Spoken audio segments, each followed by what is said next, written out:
Call now and bring the Cooklite Aero Fryer into your home, including the Cooklite Aero Fryer recipe book, the unique patented dual tray, air frying mesh basket and tongs, and stainless steel extender ring. You'll get it all for 5 easy payments of $29.95. Be one of the first 500 callers and get this 13-piece knife set, a $175 value, yours free. Try Cooklite Aero Fryer for 30 days. If you don't love it, send it back. But keep the 13-piece knife set as our gift to you. We're in the next 10 minutes and we'll include free shipping. Call now or go online to air2fry.com. That's air2fry.com. WFDF Farmington Hills, Detroit, 910 AM Superstation, a division of Adele Media. The views and opinions expressed on any program are those of the producers and or the persons appearing on the program and do not necessarily reflect the views and opinions of 910 AM Superstation or Adele Media. Good morning. You're listening to 910 AM Superstation. My name is Robert Ficano, and we're going to be with you for the next 2 hours here on 910.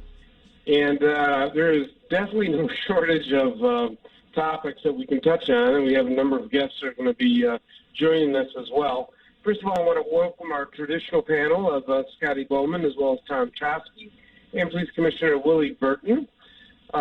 This has been a week that has had a lot of news, and we could start with Afghanistan. But before we do that, there was a gentleman that did pass away that really had Detroit at his heart, and that was Steve Hood. Now, full disclosure, Steve worked for me for a number of years when I was county executive, and so he eventually went on to broadcast career as well as doing some of his own shows and things like that. But he did have Detroit really in terms of his heart of where he was in terms of wanting to help Detroiters. That was always his first goal.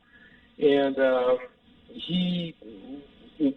think you remember some of his siblings who was Pastor Hood, who's still with us today. His sister-in-law, Karen Fort Hood, on the federal bench. And then you have his father, Nicholas Hood, who was a city council person as well. In fact, just a little bit of a story. When I first was in the sheriff's office and I was campaigning, Nick Hood, we were sitting in an event and they were about to serve. And so Nick Pastor Hood grabs my arm and says, "Wait a minute, you can't eat." He says, "Politicians don't eat because you got a campaign." He says, "You go around table to table, you shake everybody's hand, don't worry about eating. You're going to eat, you're either going to eat later on tonight or you're going to eat once you're done shaking everybody's hand in this room." So it was a good piece of advice that I followed throughout my whole political career. So we're going to miss Steve. He did some helping minorities get contracts in the county in there. So it's going to be a miss because he was a voice in Detroit that always was concerned about people in Detroit as a part of it. So I don't know if anybody such as Scotty or Tom or Willie have had any interaction with him in the past, but if you did, if you want to say a few comments, if you're not as familiar with him, I can understand that as well. So one of the things that is still with us today is Afghanistan, and it's not going to go away. It looks like, that President Biden is having a real difficult time perhaps dealing with the exit strategy. I don't think anybody disagrees that we should have left Afghanistan. In fact, the whole 20-year anniversary, the unfortunate anniversary of the Twin Towers in New York and the attacks on the Pentagon and places such as that is coming up on September 11th. And I think everybody wanted to make sure that there were situations where they could celebrate it and not be in Afghanistan. At this point, probably the ones that are tuned in a little bit more to this is Tom and Scotty. So you gentlemen have any opinion on do you think the president is recovering or he's going to speak again to the evacuation? I understand this afternoon. And he's just struggling with this, and he seems a little bit stubborn about it. in terms of what's working, what isn't. One of the problems you have is that you can't say things that with the photos on TV and in the newspapers are contradicting what you're saying. And that's politicians learned that a long time ago. The people are going to hear what you say, but they're going to watch TV and they're going to read the papers and look at the actual photos. And some of those are just not good photos for the United States or for President Biden at this point. So, Tom or Scotty, any opinion on how this is going for him? I'm going to. Okay, one at a time. Go ahead. Let's Tom. go first. Go ahead, Scotty. Oh, okay. I was going to say that I think the biggest thing to me, and it goes back to what I said last week, is it's a tragedy what's happening over there. But it's also, and it's a longer-term problem of our failure to get accurate intelligence on what's going on over there, or a president's failure to acknowledge intelligence that's going on over there, one of the two, and it's still a little easy to me as to which is the case. But if we don't know what's happening in some place where we have been for 20 years, and when it comes to withdrawing, if there's not a good way of really understanding what's going to transpire, at least in some approximate way, then we have a big risk because, part of the whole thing is, we accomplished our main mission. We got rid of the ability of, or we're going to prevent the terrorists that would attack the United States from being able to get a stronghold over there. That maybe the Taliban are not very nice people to have in charge of Afghanistan for the Afghanis, but at least they're not going to let anybody stage an attack from there to the United States. And the thing is, how can they know that? How can they really know that there isn't a fully developed, strong network like Al-Qaeda there right now waiting to spring? How can we know that if we can't know whether or not the country is going to be changing governments in, a very brief time? How can we know one if we can't know the other? And that really bothers me. And maybe the thing with the people getting into the airport is the same kind of thing. Maybe he's getting all these sources saying, anybody who wants to get to that airport is getting to it. And the reporters, and of course, they're seeing lots of people are being obstructed from getting to the airport. Well, I think part of it, you read reports now, and Monday morning quarterbacking is always much easier to do. But number one, they closed the actual air support field that would have helped support air power of the United States, of their Air Force. And they sort of just pulled out. Now, I've read articles in the Wall Street Journal and some of those that said they just pulled out and didn't even tell the Afghan commanders that they were pulling out on a particular day, and they just left. And so it's sort of, they were starting to feel abandoned and not really coordinated with it. The president said that he spoke to NATO allies, and he spoke to some of his European allies and things like that, and that they were sort of praising him in the way it was being handled. And yet you look at these newspaper headlines from Europe and stuff, and they are not kind president, but not kind through their leaders that are speaking, saying that they don't feel that he communicated with them, that it was sloppily done and it wasn't planned. Now, to get to Scotty a little bit about the intelligence, the Wall Street Journal did have an exclusive that there was a cable back, sometime in April, saying from the State Department or from the embassy there saying, look, we got a problem.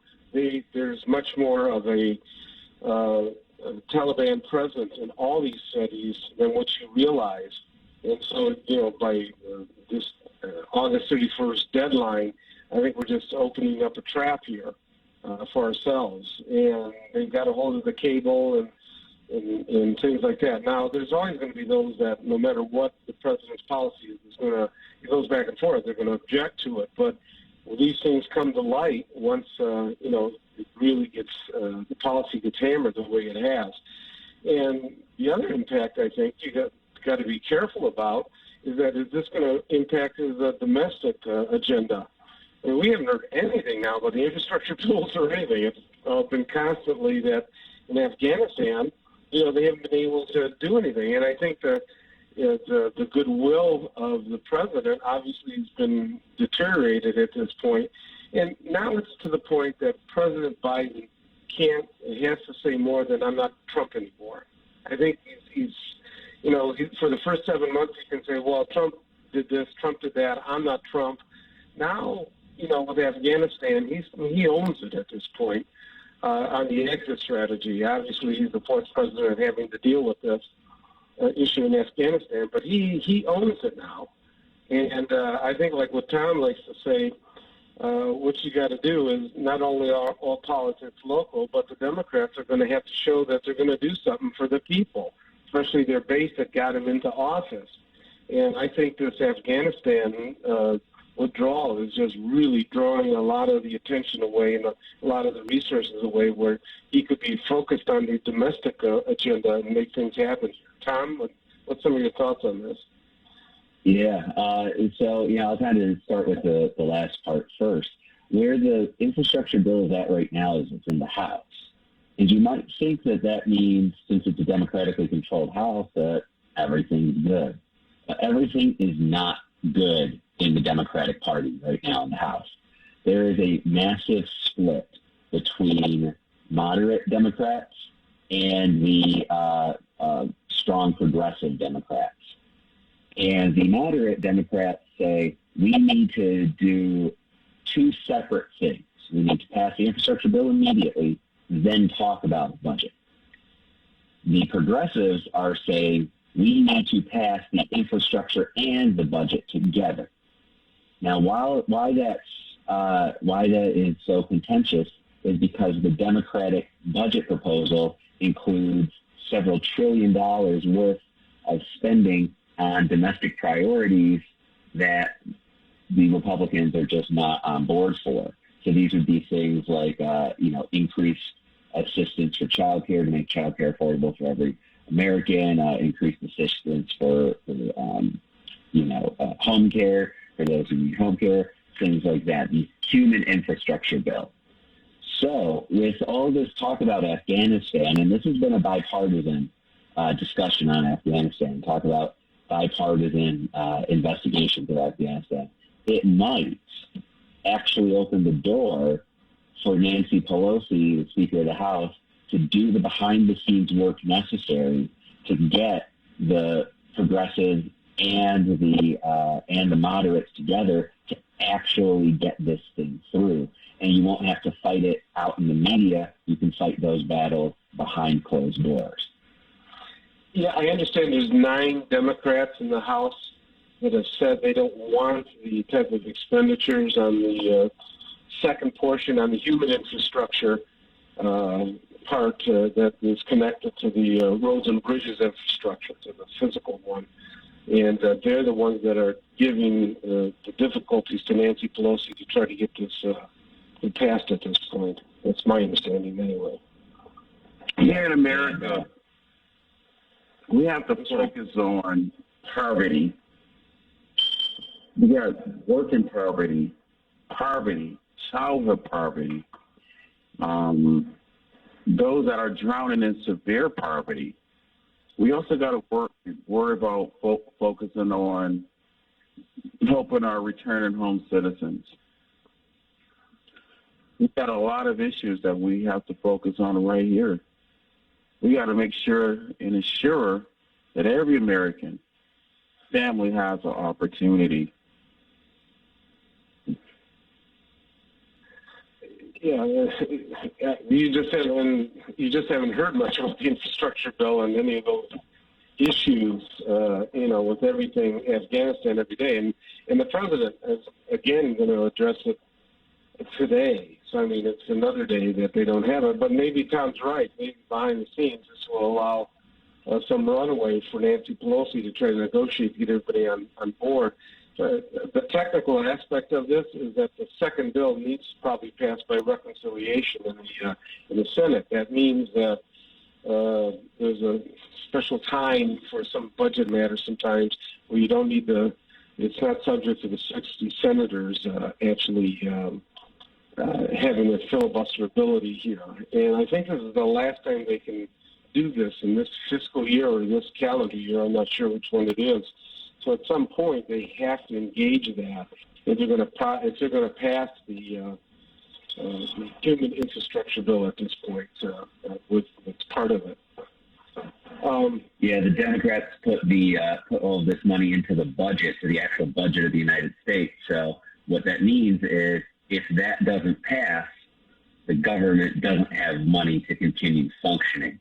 We all lived through the government shutdown a couple of years ago. So that's one of the brinkmanship games that the Democrats right now are playing, because if we don't pass the infrastructure bill and the budget, that's what's causing this whole rift.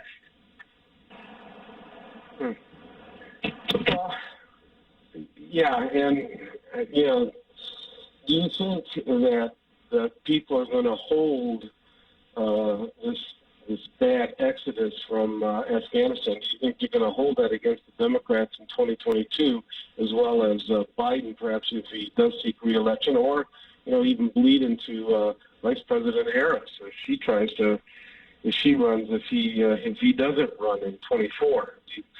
I know memories are short. I know that people don't remember a lot of events 10 days after they're done and things like that.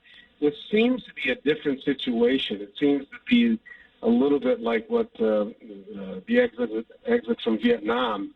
All of us remember that. We were much younger back then, but I remember being in law school and watching, them pull people from the rooftops with helicopters in Saigon, trying to get people out of there. And unfortunately, this is stirring the same memories, and they're going to singe themselves into people's memory when they go to vote and things like that. Now, all politics is local. The economy is going well and things are doing well. We tend to perhaps overlook it, but not.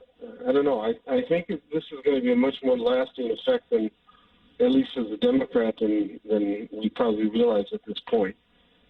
I could see it leveling the playing field if the Democrats, if Biden and Harris run for re-election at the same time that Trump and whoever is willing to be his vice presidential candidate run for re-election at the same time, because, they'd both be pretty damaged goods at that point as far as reputation and having negative talking points against them.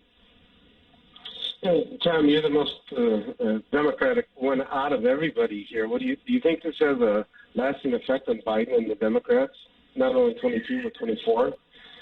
To be honest, I think it does come forward in 22, but I don't think it really lands that much of a blow. People, I think, are going to judge their representatives in Congress, their representatives in the Senate, their governors, based more on domestic issues. I think that coronavirus and the economy are going to be a lot stronger issues for voters in 22 when making those decisions, especially because the House has said that they're going to have bipartisan investigations into this withdrawal. So I think the House Dems and the Senate Dems are going to be able to insulate themselves. By 24, I think there's a whole lot of road available for all sorts of other things to come up. So by the time we get to the 24 campaign, there is going to be so much other stuff that Biden will have done well and that Biden will have screwed up that I'm not sure where this necessarily fits into the grand scheme of things. I think that, only time will tell what happens with Afghanistan, and we'll be able to contextualize things in the long term. One thing that I always point out to people is if you look at, you mentioned Vietnam and the U.S. withdrawal from Vietnam. One of the U.S.'s strongest partners in Southeast Asia now is Vietnam. We have very strong military and economic ties with them. So just because this bad thing happens doesn't mean that there's not still opportunity for the future. Yeah, and the president's meeting there, flying in there as well. Okay, Scotty, we'll get your comment right after this. You listen to 910 AM Superstation. We'll be right back after these words. Made a decision that everything. Every home needs a computer in this new age of technology. Get a computer for only $200. Can't beat that price. Call All About Technology now at 313-218-4888. That's 313-218-4888. We're all about technology.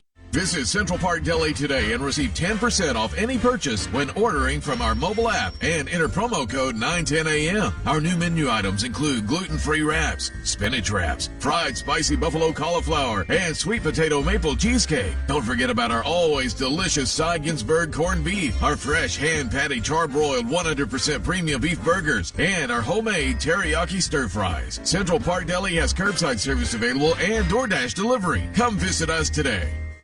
Hi, this is Vonda, Vonda's Law. Have you or your family members been seriously injured in a car accident, charged with a crime, convicted of a crime, denied an insurance claim, going through a divorce, need a will, and more? Give us a call today at Vonda's Law at 1-833-VONDA-LAW. Again, that number is 1-833-VONDA-LAW, and let us fight for you. We asked people in Michigan why they got the COVID-19 vaccine. Because I am 24 weeks pregnant and we wanted to protect our baby boy. I vaccinated to protect my family, protect my friends, and help our community. Because I believe in the science. Why did you get vaccinated? My best friend couldn't. She caught COVID and passed away the day before her birthday. That is my why. Be able to hug my mom again. I haven't been able to hug her in over a year. I want to hug my grandma again.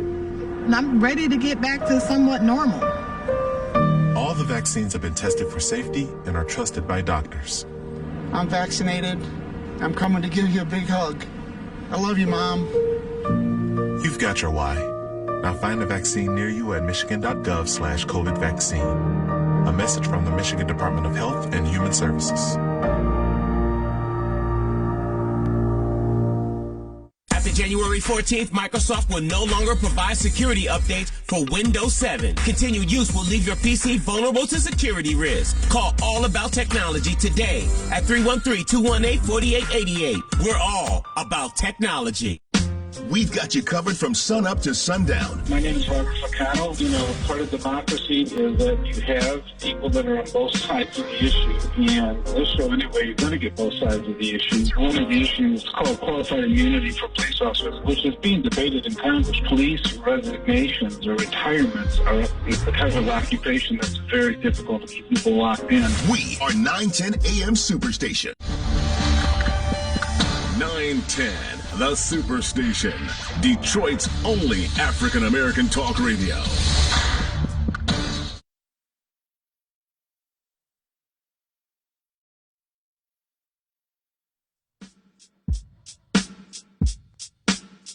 Good morning. You're listening to 910 AM Superstation. My name's Robert Ficano. We're joined by our usual panel of Tom Choske, Scotty Boman, and Prosecutor Willie Burton. We have several of the callers that have been calling in here before we get to some of our guests eventually. We're going to start with Mr. Positive. You're on. Good morning. Hey, you guys. Good morning. And it should be the Bobby Ficano show and the All-Star crew. Real quick, did you guys go to the Woodward Dream Cruise? I have not had a chance to yet. Well, it's over. It was over yesterday with the cars. Yeah, I think they were going to hang out more today. Go ahead. Yeah, I hung out with the one and only Charlie LaDuff. Oh my God, is he unique? Trust me. Get him on your show as much as you can. And his buddy Mike Nevin. The reason I called is, do you think the American way, which I truly love America, no greater country, and it's the most beautiful system in the world. Do you think the capitalistic way, the military-industrial complex, is to blame for a little bit of Afghanistan for 20 years, people making billions and billions of dollars in profit? And is that commensurate with all wars? that people want wars to keep on going because somebody somewhere is making millions and billions in profit. What say you guys, everyone? This is Mr. Positive, believe in the magic of your dreams. I'll listen as I sign off. Peace. Okay, sure. I think just about all wars are economic. Go ahead.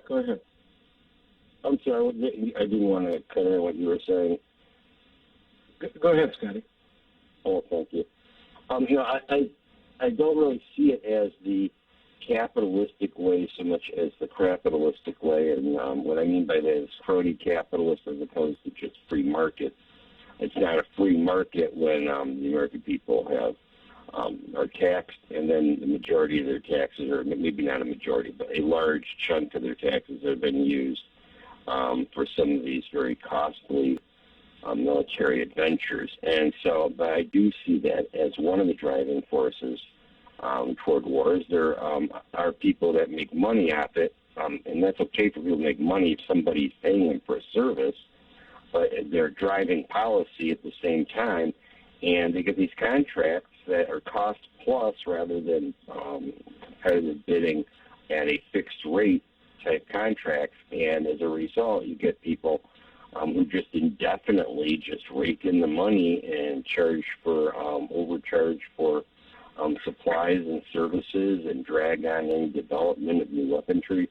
And that is very profitable for people on the receiving end. It's very profitable for a banking system that has more money to loan out also. So, there's a lot of people making a lot of money off the American people, and effectively a lot of them are just cronies of some of the politicians,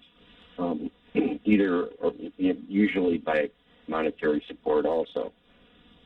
Well, a lot of the infrastructure that was set up in Afghanistan were put together by American companies through the U.S. government at that point militarily. I mean, the airport at Kabul in the capital is a prime example. That's all completely U.S. made. In what happened in the other infrastructure situation, but also culturally, they tried, which gets into nation building.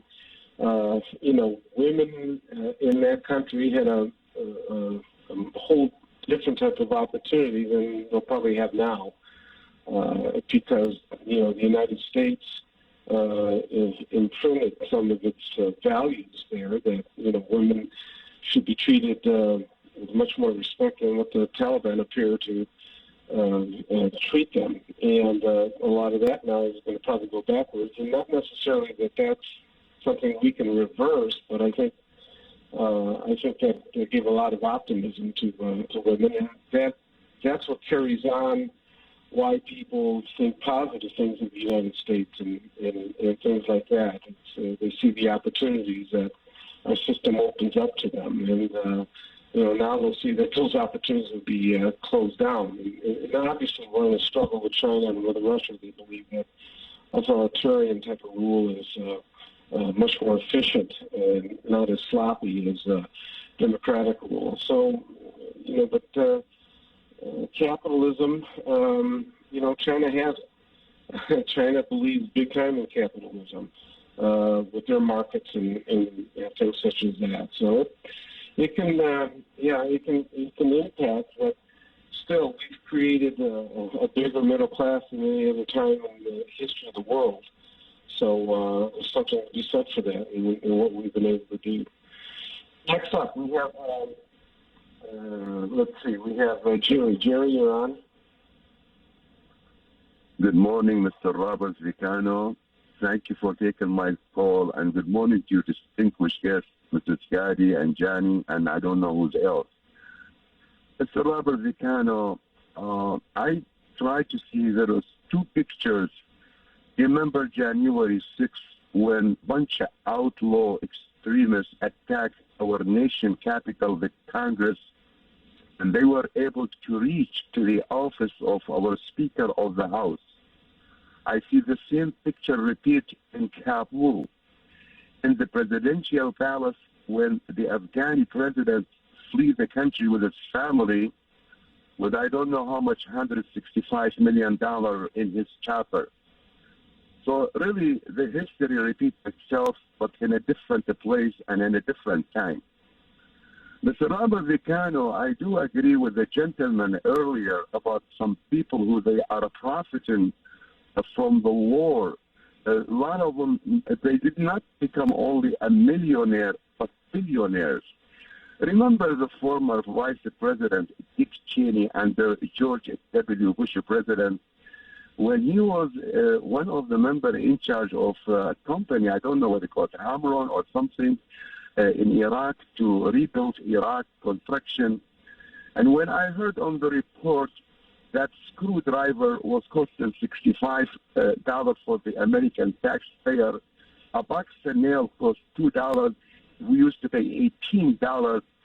So Dick Cheney profit and become a billionaire when he was in charge. And here is George W. Bush, our president at that time, when he sent the troops to Iraq after the 2001 attack, the terrorist attack on our Twin Tower in New York. And when he mentioned one day when he was abroad, one of the battleships, to say the mission is accomplished. Mr. Robert Ficano, you and your guests, what kind of mission, was completed? Look, 20 years, the United States government, the taxpayer, we pumped millions or billions of dollars to Afghan war, the longest war in the history of our country. And here in a week ago, we gave up everything for the outlaw Taliban.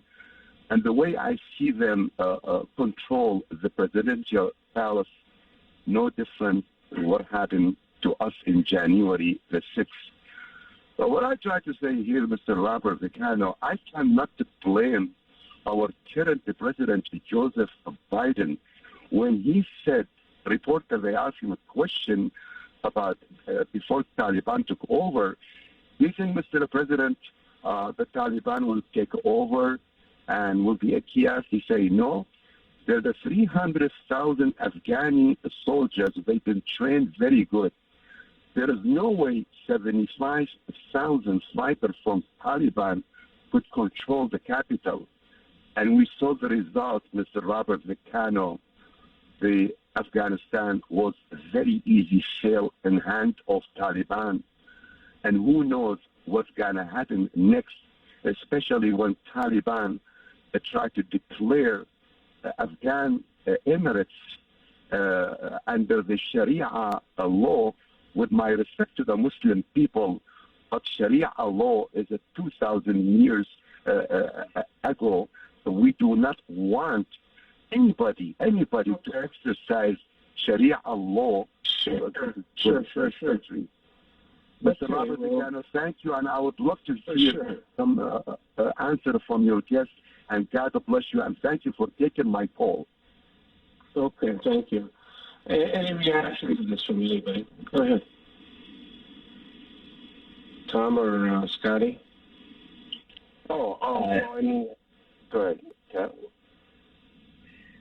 Yeah, I was going to say, I wanted to actually agree with Scotty earlier where he talked about how it was capitalism and what Mr. Positive had said, that there is this economic component that helps perpetuate the war, and that what we're seeing right now in Afghanistan, some of the failures of this government is because of some of that capitalistic system that got put over to Afghanistan. Like Jerry talked about how Ashraf Ghani, who's the previous quote-unquote president of Afghanistan, hopped in a plane and got out with, hundreds of millions of dollars in cash and is, chilling in Qatar right now.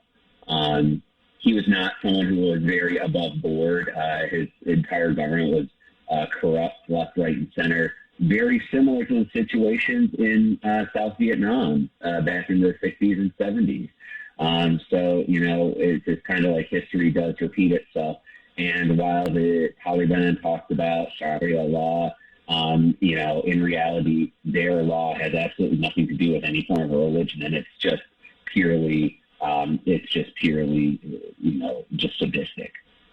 Yeah, I understand that he was obviously supported by the United States, but he was no inspiration to the people, and particularly to the Afghan army. Once I think they saw that he deserted, he left. That probably left a big gaping hole in morale and what they were going to do to try to fight for it. Somebody suggested, because there's such a history in Afghanistan of civil war, that if the United States would have propped up some warlord, they might have had a better chance that warlord was going to fight for the the government versus the president who took off in the helicopter with what was it, $65 million or $165 million in terms of leaving. Plus, his daughter now is in the United States. I believe she's attending one of the Ivy League schools. So it's not a good look. It's not a good look at all. When as soon as the heat came on, that he left, and he left with all that money and really blowing a hole in the support for the Afghan army and everybody else. I mean, they have a history of knowing how to fight. I mean, they've fought for centuries in civil wars and stuff, and fought, the Soviet Union and places such as that. But I think it just was demoralizing for them. Okay, next up we have John. John, you're on. All right, good morning, Mr. O'Connell. I just wonder who's running Joe. Who is behind Joe? Who's running Joe? Because I was stationed in Italy, and our job over there was evacuate the embassies, okay? And we'd have to evacuate the embassies. We'd get all the civilians out, and we'd get everybody out.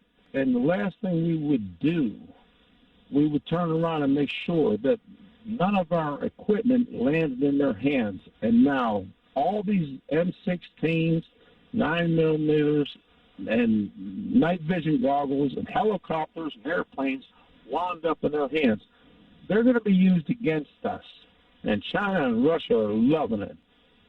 Joe Biden, you got to question his cognitive ability, but whatever he is he really able to run the country? And the Democrats got to figure out what the heck are we doing here. And they're scared to do it now because they know this is wrong. And that's all I got, Bob. Okay, thanks, John. Yeah. There is some issues with that. I don't know if you saw the report when the White House set up Stephanopoulos, the interview on ABC. ABC cut out a part where, unfortunately, the president looked very confused.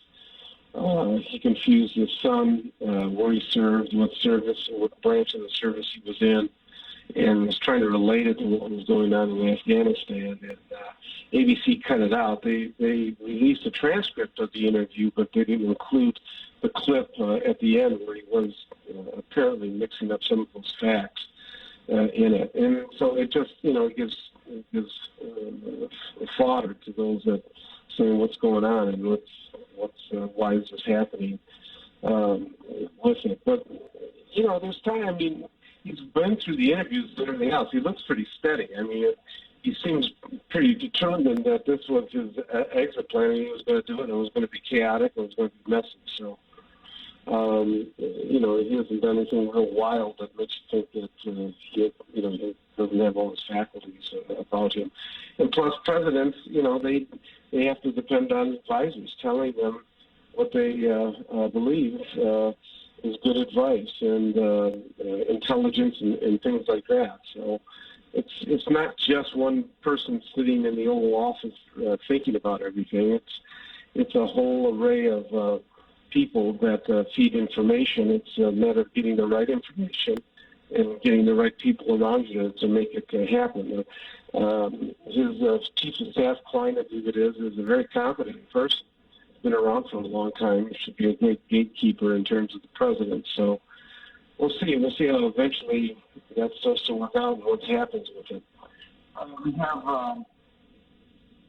We have another caller, Brian. Brian, you're on. Yeah, man. Thanks, Bob. First of all, there's nothing great about this country when it comes to my people. That's one. So I notice anytime I hear positive talk about how great, like today, that statement was just untrue, how great this system is ran. First of all, or second of all the people that got reparations, shout out to them. They should have got them. We're going to never receive it because the unity is broke. Bob, you know, the thing that really hurts me, man, is when they talk about our country, I hear some hosts talk as if our country is stupid. We're still everywhere we go, first of all. Another thing about it is they got drones with machine guns, you name it, the military equipment, attached to drones that's half the size of cars. So when they want to know something, they got information, whatever, they can put it out there. So as far as other countries, we should worry about Detroit and how this takeover is coming, because if ain't nobody paid attention, Detroit is first. It's the prototype of taking all these cities and gentrifying black people out of the cities. Y'all can talk about this crap all day long, and it's pretty cool because y'all want the people to see what's going on in other countries and other places. But here is going to happen, and it's going to be a war here. So y'all better get prepared because black people are getting tired of this. And Mr. Positive, as you call yourself, Bob, you're giving special treatment every week. You let that guy come on as if you wait for him to call, like you guys call each other Sunday night or something like that. I don't know, man. Saturday night. There's no prediscrimination. It's not fair. Bob, go back and listen to all your tapes, man. It's like this guy. You guys wait on him. This is my opinion. So this is my opinion. I'm gonna let you talk, but this is my opinion. And I called in and I asked Kevin why did he even start this 9-10, and when he said it was for the black people, it shifted. So that's why, I mean, I only call in every once in a while to bust some chops. It ain't nothing personal, Bob, but I like to see if you respond. I like to see if you respond and to the black people's issues again, because we could give a damn about somewhere else right now. Y'all taking Detroit, and it's wrong. And you know all the people that's involved. Okay, thank you. Thanks for calling in. Obviously, we attempt to have a lot of balance on this particular show. You can tell by we allow different viewpoints to come on and to actually call and what they express, what they want to see, in terms of not only nationally and internationally, but with the city of Detroit. And I think you see that really up and down with the hosts and everybody else on this radio station that's part of it. So, and we have another caller. I'm not sure. We have one more on here. Yes, thank you for taking my call. And I am Larry. I'm not understanding. Larry. Okay. I'm sorry. Go ahead, Larry. But, yes, I cannot think of anything worse than what the Biden administration has done in regards to this whole issue of Afghanistan, pulling our troops, leaving the country to whomever. At the same time, I hear that now our governor is even talking about bringing in refugees from that particular country. As Democrats belonging to the Democratic Party, I'm about ready to just abandon all of it, as it relates to being a Democrat. I'm not understanding this. With all of the different things that we're wrestling with worldwide, especially here in this country, we're dealing with, we don't have a George Floyd bill or legislation. We don't have any type of John Lewis bills or legislation. We have attacks at every level of our government. We're not allowed to participate in the political process in this country. We're dealing with issues at our border, all around us, failing infrastructure, failing school systems, failing governments. At the same time that we're dealing with this, we're involving ourselves in foreign policies that make us look weak, make us look like we're not even thinking about sharing the world with the other different countries around the world. This is something that, really needs to be addressed, in this particular country. At what time, at what point are we as Americans going to take control of our politicians, our government, and do things the way that we used to. At some point in time, we were able to get along to do what was best in the interest of this country. But we're no longer there. We're dealing with a divided country. We're dealing with, we have a president of the United States that seems senile to the point that he's not addressing the issues that are facing the American people. At some point, let me ask you this. I mean, in the past, leaders used to be picked in a smoke-filled room. Democrats and Republicans would get together and say, we think this would be the best candidate because they think they would sell the best to the American public. We have now gone to a completely open primary platform where it's not some back room that's picking it. We've all said these are reforms. Everybody wanted it. Everybody thought that was a good idea. You're seeing the results of open primaries and people picking individuals that they feel are going to be the best leaders in the political system. And if people don't like it, I mean, good or bad, you said the way we used to do things, we used to just pick them in the back room. You want to go back to that?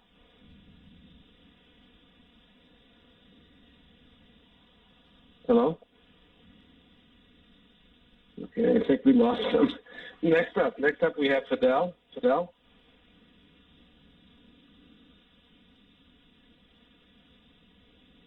Hello? Fidel? Hello? Fidel? We seem to we've lost connection here. Tom or Scotty, can you hear me? Yeah, I hear you. Yep, just fine. Yeah. All right, go ahead. Fidel, you're on? Or Fidel's no longer. Yes. He just clicked me in. Just clicked me in. Yes. You notice this, Bob? If Fidel said the host and the listening audience that cussed me out, telling me to get out of here, just to bring the subject right back up. Now, listen to what Larry and Brian saying versus what Negative and Jerry are saying. First of all, Negative is a white man, so of course he's going to agree with all white systems and play the Democrat Republican because it works for him while he's out there on 20-cent mile and just chilling and relaxing. Jerry started off Muslim, but when he get over here to the United States, he become Catholic, and he moves out to Sterling Heights and say the same thing. How can you guys skip over first things first and talk about the Taliban and don't talk about that European white man? That's the biggest murderer on the face of earth. If they got the guns and the weaponry and the United States have sold it to you, doesn't that tell you everything? So to Brian and to Larry, listen to me. If you keep voting for them, if you believe in their system, if you keep carrying on their tradition, praise the Lord, and I love everybody, and they killing you, and you got poor education, and you get murdered in the street, and the justice system, etc., oversexing your time, water, floods, everything. If you keep going by their system, you're going to get the same result. How is it week in and week out, they say the same thing, but don't do nothing to change their way of reality? Like, I don't vote for them. I don't support them. I don't help them. I know who my enemy is. That's been that way since I was born, before my parents was born, before my grandparents was born, et cetera, et cetera, et cetera. So let's just keep this plain and simple. If Brian and Larry and whoever else out there listening, if you gonna get up and go cast your vote, watch this. They say vote Trump out and get less of the two evil, and now they sit here complaining about Biden. Okay. A European man is a European man. Say what, okay, Bob? That's fine. You're taking a 1 minute on it. Thank you, caller, for calling in. Thank you for listening. I wasn't finished. Okay. Thanks, Fidel. We've got break time. I'm sorry. We have to take a 1 minute break. Be right back. No, anyway, we still have a few minutes left here before our 9 o'clock break. So just some other subjects that to touch on, and we're going to have Pete Lacido, the prosecutor of Macomb County, come up on a number of criminal justice issues. But one of the things that, and throwing it back out to the panel here, has to do with Governor Whitmer. I don't know if you saw it. There's a poll in today's Free Press that has a very close race between Whitmer and Chief Craig. And I'm sort of surprised by that. And we'll talk this over with the prosecutor eventually, too. But it seems like Whitmer is having a difficult time, and she's doing things now that are inconsistent, perhaps, with what she had done earlier during the previous time in her term. For example, we're not seeing whether they're going to recommend a mask mandate for children when the school year opening up. That's a lot of states have either gone one way or another on it. You see Florida that's prohibiting it, but other states that are mandating it as well. And we seem to be in a state of flux. Nobody is quite sure what to do with the vaccine because you can't give it to youngsters that are younger than 12. So do you protect them the best by having them have masks on and practicing the social distance? Those are the type of issues that are really starting to percolate and that we're going to be facing as well. She has some other issues that suddenly have come up. She has a law enforcement proposal she put out. I don't know how much it was, like $75 million to try to buy more guns or get more guns off the street, specifically in urban areas such as Detroit as part of it. But I don't know if you saw it, the unemployment issue has raised its ugly head. The Senate Judiciary Committee, it was a senator of the House, the Michigan legislature, they went ahead and they discovered that the state of Michigan was put on notice back in January that some of those categories of people that were being approved for unemployment were not consistent with federal law. And so therefore they were telling the state not to do that, but they did not release any information stopping that until June of this year. So you went a whole 6 months where people were collecting. And right now, I think the governor's thankful that President Biden is the one doing this in terms of the federal mandate versus Trump at this point. As you might have seen, all these people have to really pay back all this money, and it seems to be confusion whether it has to be or not. The unfortunate part is that when the agency was asked to supply all correspondence from Washington and what was going on with the unemployment, they never showed this correspondence with D.C. And in fact, there was an audit that came in, and this was never produced, and instead it was produced by a whistleblower just recently within the past couple of weeks. So these are things on the horizon that are kind of difficult that are coming up. Tom, what do you see? Do you anticipate that she's just treading water right now, or how do you see the political winds for her here in the future? I think, unfortunately, you're pretty right, Bob, that she is treading water. You know, you mentioned a couple of the hits that have been coming, and we're going to see how this Delta variant works out here in Michigan. So far, thankfully, we haven't gotten hit nearly as hard as many other places in the country. You know, we got the first wave, right? Here in the city and here in the state of Michigan, we got hit with the first wave of COVID. So, you know, if we can maintain our relatively low rates of hospitalization and fatalities and get through this and increase our vaccination rates, then, you know, I think that it will bring her into a strong position going into 22 in the re-election cycle. Also, when you talk about the poll for saying that Craig does well against her, I don't know how much that's Craig or that's the quote-unquote anybody but Whitmer camp. I don't know how much that's a referendum on James Craig's popularity and what he stands for, or the people who are just blaming the governor for the economic malaise that's happened, you know, and some of the challenges that we're facing right now, primarily from the pandemic. Yeah, it's What did you think of the proposal, the $75 million for she's using for the law enforcement to try to get more weapons off the street, which is always, if they're illegal guns, you always want to try to prevent that from happening and getting within the community. People found that kind of odd that it was on the same time, and we'll talk to this with Lucido as well, but it was at the same time as Chief Craig and what he was actually advocating in terms of he put together a law enforcement council. I was surprised there were a couple of Democrats on it, Democratic sheriffs that were on it, which to me, and one was from the major metropolitan area, Tony Wickersham from Macomb County. And I was sort of surprised that the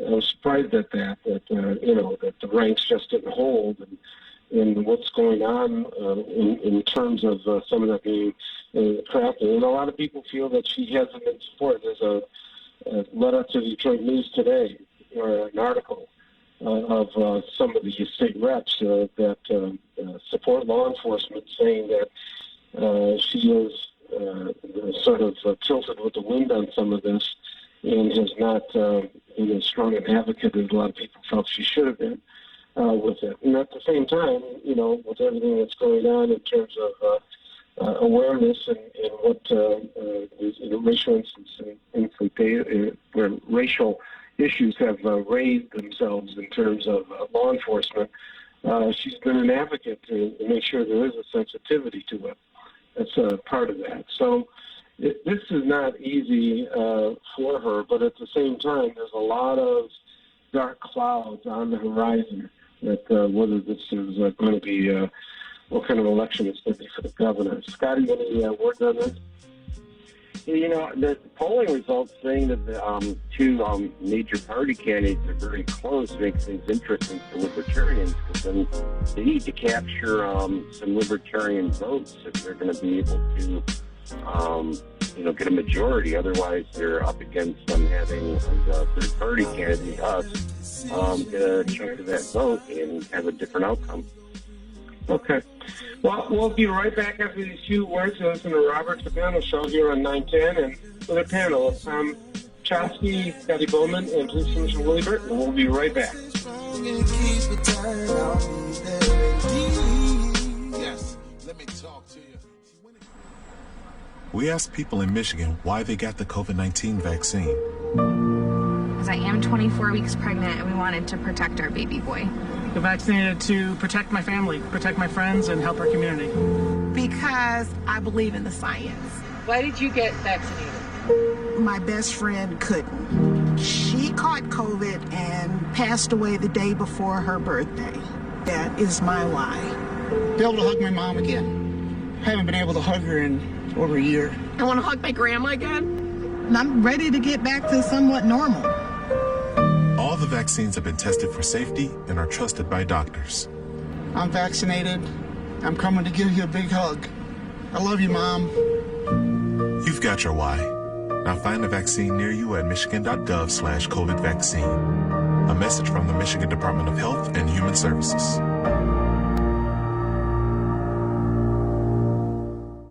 910 AM Superstation has the greatest advertising deal ever with our Godfather package.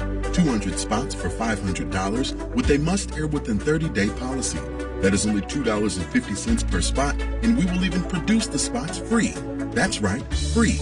Call Ronisha Williams now at 313-434-8291. Are you looking for a great deal on TV advertising? Are you searching for an avenue to get your business name out to the public? With WADL TV 38, we're offering a great special with 50 commercial ads for a great price. This offer is for a 30-day ad placement and can be renewed as often as you choose. Please contact Ronisha Williams for more information at 313-434-8291. That's 313-434-8291, or email at RONESHA@WADLDetroit.com.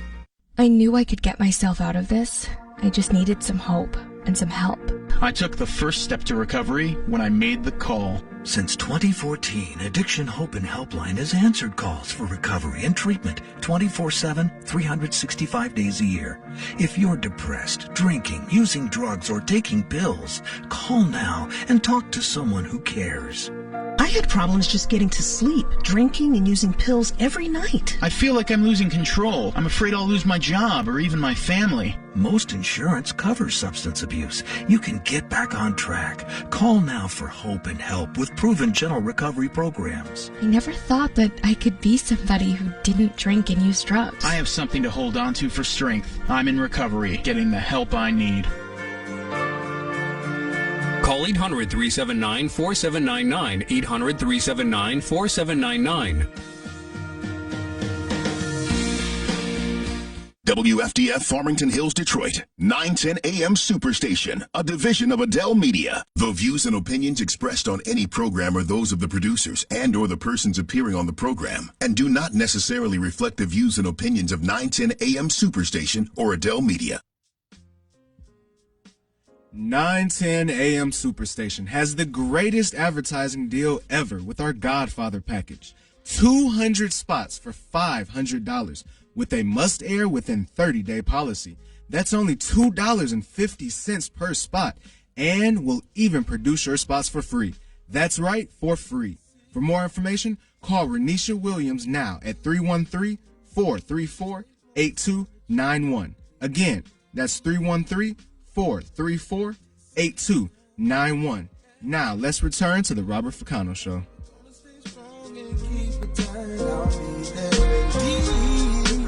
My name is Robert Ficano. We're here with our guests, our panel, I should say, regularly ones, Tom Choske, Scotty Boman, and Police Commissioner Willie Burton. But we have a special guest with us joining us for this time slot, which is the prosecutor of Macomb County, Pete Lacido. Prosecutor Lacido, welcome back to the show. We appreciate you taking some of your Sunday morning to do this. Hey, good morning, Robert. Good morning to Scotty, and good morning to the listeners out there. Welcome to another fine Sunday morning. Well, there has not been a shortage of activity with law enforcement, and of course it bleeds into Michigan politics as well this past week. The first one, really, just to draw some attention, we wrote a large article in the Detroit News about the prosecutor in Ingham County, and the sheriff, Wigglesworth, in full disclosure, I knew his father for years when I was sheriff, and the police chief of Lansing, that indicated that the prosecutor in many instances was not going to prosecute guns that were illegally, or I should say illegal guns that were found within the vehicles and charged with any type of offense regarding that. That if it was, even if it was, and she named it like a public safety stop or something like that, it was unclear. I mean, if you have probable cause to stop, you have probable cause. And I'm not sure the distinction that she was trying to cut, calling it a public safety stop at that point, that she was not going to pursue it. And so this has led a little bit to discussion that the prosecutors really have an obligation. I mean, they raise their right hand, they swear an oath to the Constitution of the state of Michigan. There are laws that, quite frankly, a lot of us don't like on some situations, but once you take the oath, there's ways to try to change it to the legislature. But should you have the discretion to not prosecute laws that you just think are unfair? So when you go to law school, you learn the law, and the law is for all counties, there's 83 in the state, and for all prosecutors' offices to uphold the law. That's what you take an oath to. When you go ahead and know that there's a statute on the books that deals with an act that is illegal or criminal, you must go ahead and enforce that law. The reason why is this. What good are the laws that are written if they're not going to be enforced? If you're just cherry-picking whatever ones you think you should enforce, then you're not upholding your constitutional office as the prosecutor and your constitutional oath that you've taken not only as a lawyer, but also as now the chief law enforcement officer of the county. And number two, this is very important. If we pick and choose, are we discriminating on who we're charging and when we're charging? So therefore, if you said it right, Robert, if you go ahead and take the law as written and you charge that you can make the elements of the crime, you've done your job as the prosecutor. If the judge wants to throw it out because he or she doesn't feel they should be prosecuted, or better yet, the jury decides that, no, we don't think that is.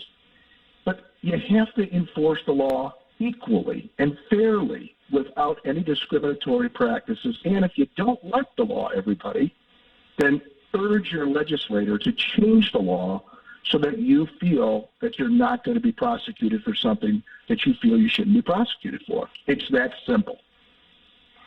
I don't know, has the Prosecutors Association started to get involved in any of this? I mean, they're a pretty strong association in the state, and I know you've just been in office 7 months here, but I don't know, have they engaged in any of this kind of situation where prosecutors' discretion has sort of really taken over at this point?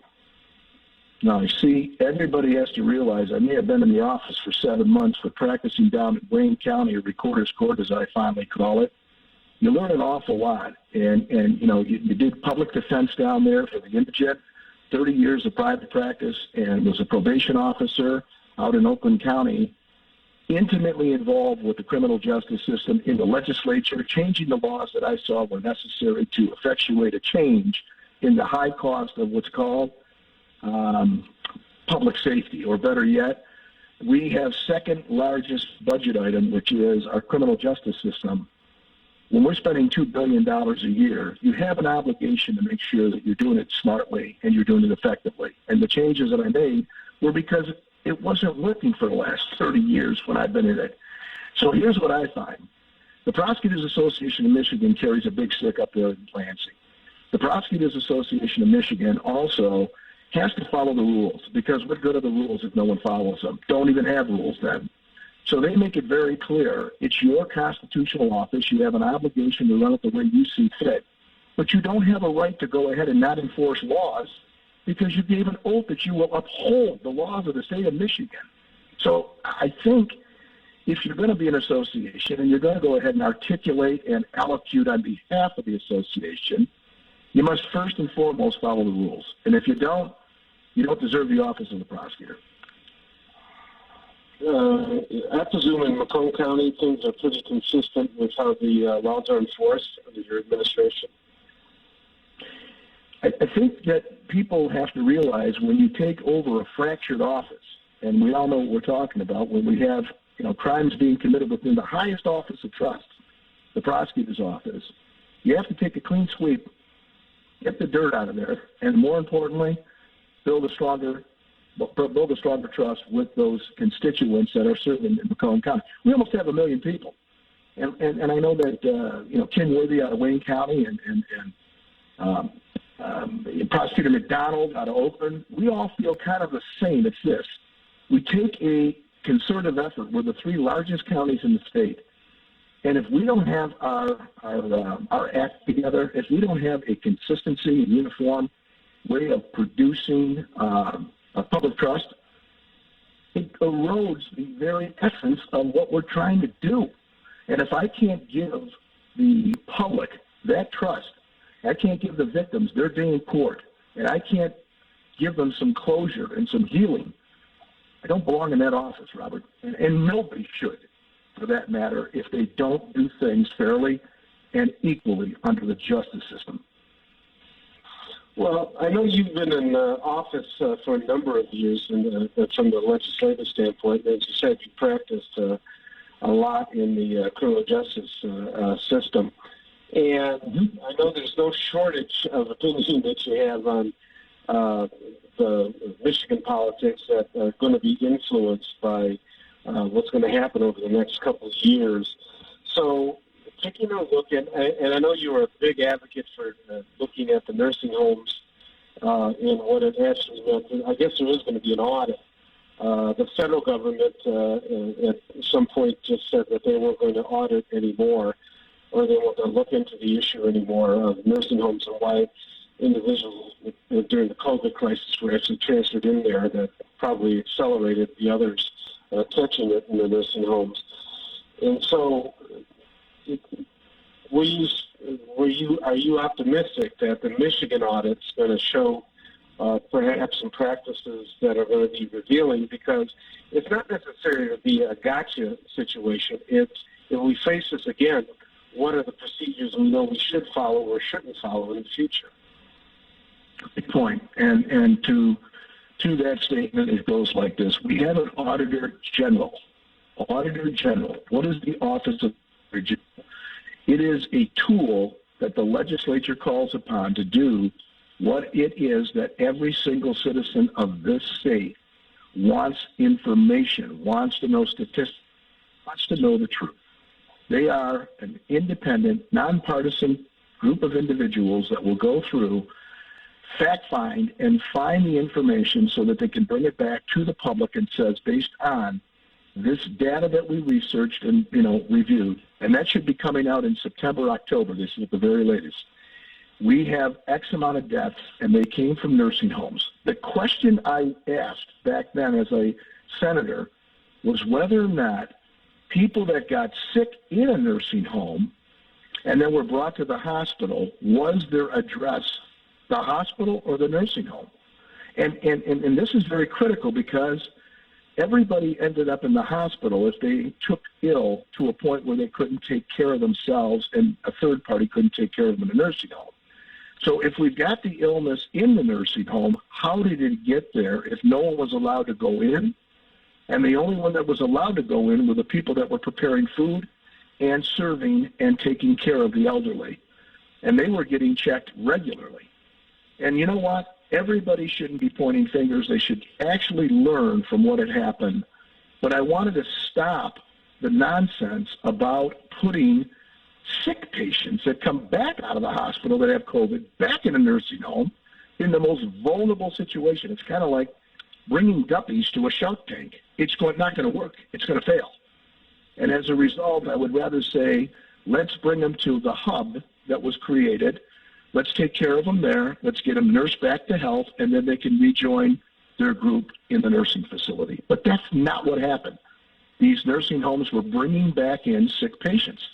And I didn't understand why I would bring a sick patient around my loved one to possibly spread the virus through the most vulnerable that everybody, doctors as well as medical professionals, said, that's who's the one that are getting hurt the most, which were those that had already ailments of their age and their body. Well, I know the governor was, especially during the early parts of the COVID back in March of 2020 and April, was a big advocate about what she believed was going to be necessary for the public health. It's kind of interesting now that she really hasn't taken a position on masks in terms of this new Delta virus that is now perhaps going to impact kids or youngsters. And one of the issues is that youngsters can't be vaccinated.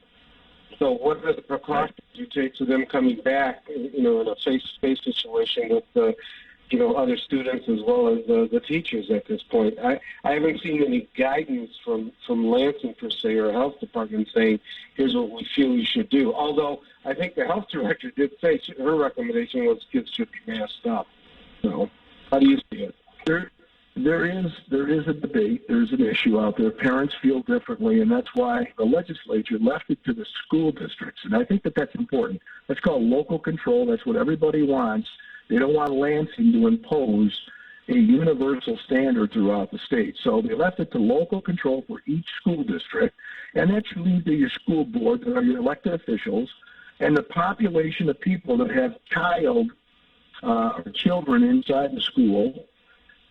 They have a right to voice their concerns and give and articulate what they feel is in the best interest of their child to the school board that represents the best interests of the district.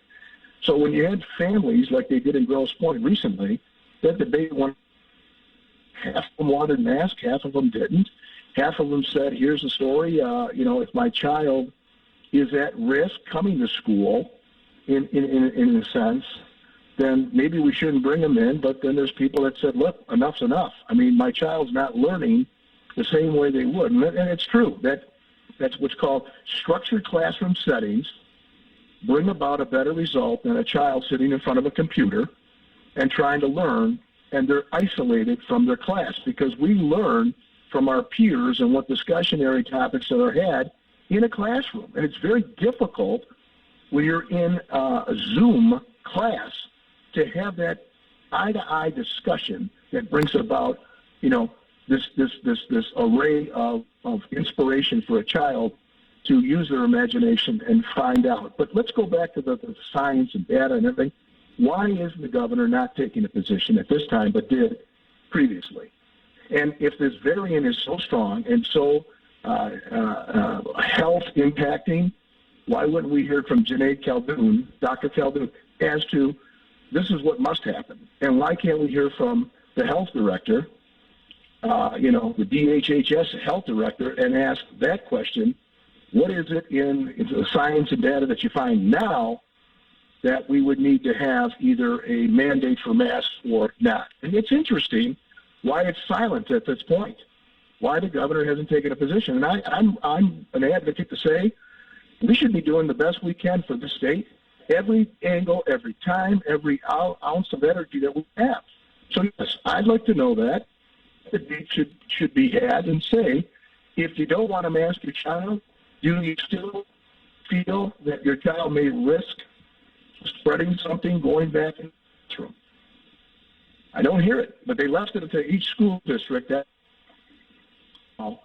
You leave it to the school district, let them go ahead and deal with the public that they serve, the constituent base within each and every school district through the state, about how they want to safely return back to the classroom. What's interesting, too, is this unemployment situation with the prohibited type of activities that apparently the state of Michigan has permitted, which is inconsistent with the federal law or how the federal law is interpreted by the federal government. And I heard of a hearing just this past week that was done in the legislature. I guess to me what was more concerning, and we know that, okay, it might have been up to an interpretation whether they should have allowed those 4 categories or something of, whether you should collect the unemployment or not. And what's worse about it, though, it seems as though the federal government came in and did an audit in January and said these 4 categories are allowing people to collect unemployment are prohibited, but nothing was announced till June that people would have to pay the money back if it ends up being prohibited, which is adding another set of tension with everything that everybody faces in Michigan here that's part of it. But I guess the disconcerting part for me was that I know the legislature, and there's tension there. It's some hostility, obviously, towards the governor, but they asked for all the documents related to this issue. And that document of the audit that the federal government performed warning the state, don't do it under these 4 categories, it never surfaced. And it was actually a whistleblower that released that audit and not the state agency itself, even though they were asked to do that, to give all the documents to the legislators or to the committee that was actually reviewing all this. I don't think that's a real good look, and I think that it's something that is going to be used in terms of the future campaign coming up. I don't know, got any thoughts on that, Pete? How many people received unemployment, and for how long? And was it followed from the top down? I remember the director at the time, it was Director Donofrio, and he ended up leaving, okay? And there was a new director put in. And it was put in because the heat got so hot about people not getting their checks. They were calling the office when I was a senator saying, we were supposed to put it online because the offices are closed. So we have a closed office. Nobody can go in and talk to anybody. Everything's done by computer. We put it in, Pete, 6, 8, 10, 12 weeks ago. We haven't gotten a check, and tomorrow my lights are getting turned off. What are you going to do about it? Okay? I'm the representative. I am an elected official for the constituent base I serve. I called up the unemployment office. We sent numerous emails about our constituent base with their numbers. We still didn't get any response. But, I understand that there was a limited staff. I understand that there was just an overwhelming tsunami of people filing for unemployment. And when you close down a business, and now they have no other choice but to go on unemployment, they're expecting that they're timely delivered. Now, here's the really interesting part. If the federal guidelines said that these 4 classifications is the only 4 that you're going to pay, you have to go ahead and follow the rules again. And if you've paid them out and they didn't follow those rules, whose liability is it? It's the taxpayers losing their money. Who's going to be accountable for that money? How did it happen?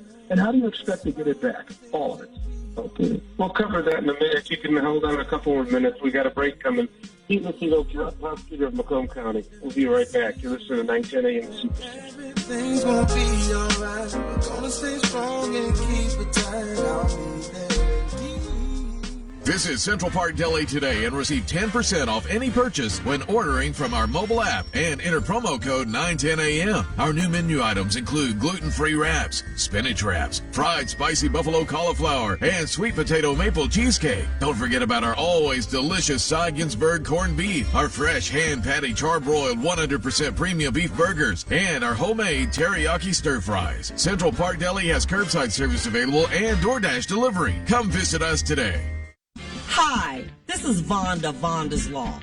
Have you or your family members been seriously injured in a car accident, charged with a crime, convicted of a crime, denied an insurance claim, going through a divorce, need a will, and more?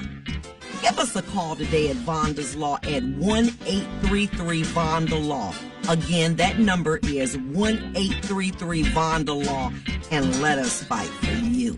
Are you a business builder looking for support to solve issues related to business strategy, e-commerce, operations and processes, marketing, or finance? If so, check out the TechTown Training Series and access free on-demand video workshops led by subject matter experts. TechTown Detroit is a nonprofit business support organization, and we want to help solve your hot-button business issues at your convenience. Sign up for our free on-demand training series at techtowndetroit.org/training series. Again, that's techtowndetroit.org/training series. Get a basic understanding of business management, marketing, operations, financing, legal, and so much more at TechTown Detroit. The TechTown Training Series is made possible with support from the Walters Family Foundation. We've got you covered from sun up to sundown. My name is Robert Ficano. Part of democracy is that you have people that are on both sides of the issue. And this show, anyway, you're going to get both sides of the issue. One of the issues is called qualified immunity for police officers, which is being debated in Congress. Police resignations or retirements are the type of occupation that's very difficult to keep people locked in. We are 910 AM Superstation. 910, the Superstation, the oldest radio station in town since 1922.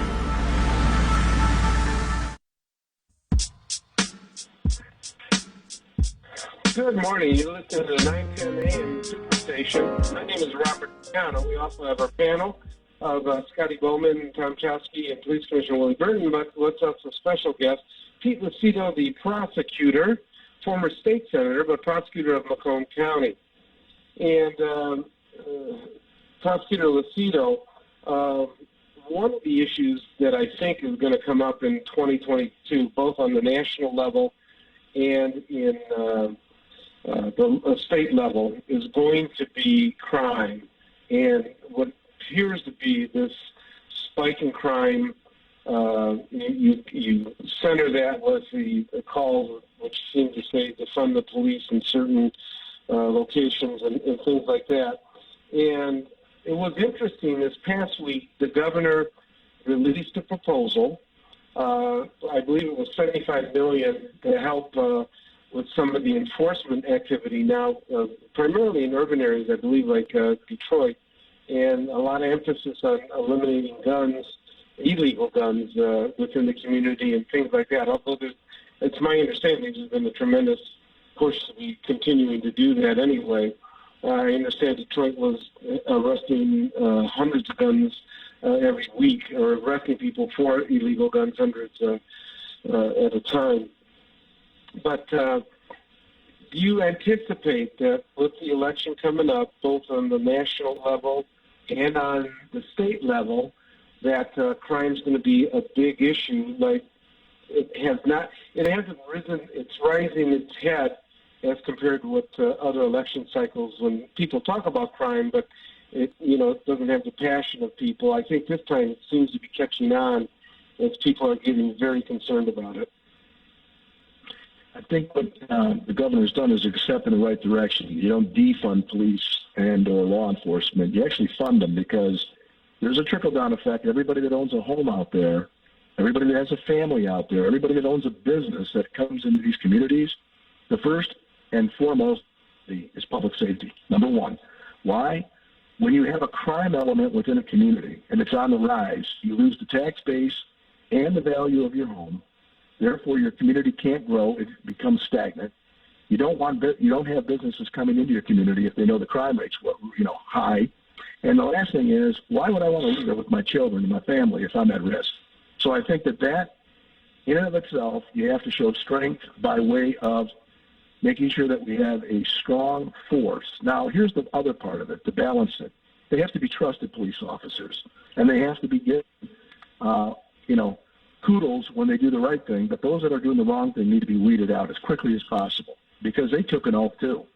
So we have to trust our officers. We have to trust their integrity and honesty, and most importantly, the oath that they took to protect and serve.